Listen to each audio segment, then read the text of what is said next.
Time नहीं लड़की। नमस्ते नमस्कार, मैथिली रोस्ट फन में आप सबके स्वागत करै छी। अगर हमरा चैनल पर नया छी, चैनल के लाइक सब्सक्राइब कर लू। ई वीडियो आप सबके मनोरंजन के लागि बनैले छी, दिल और दिमाग पर न लेबी। चलू वीडियो बिना बकचोदी के शुरू करै छी। बुझनी शरीफ खिलाड़ दिया बड़की की नील कमल भैया छोरी खिलाड़ है तो रुका, तू एगो काम करा, लाई हम बोंगैला दे छो, मार के ओकर चुतरा फुला दो, पूरा ओकर खिलाड़ निकल जतई।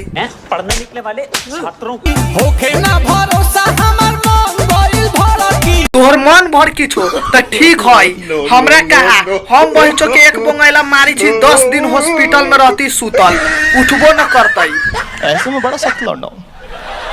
टूट गइल दिल अब टाइम नहीं लड़की। तोहर दिल तोहर तोड़ देलो तो कोई बात नहीं, हम छी ना, हम बहिचो के सिल तोड़ देबी। तोहर दिल तोड़ लो तो ठीक है। टूट गइल दिल अब टाइम नहीं लड़की।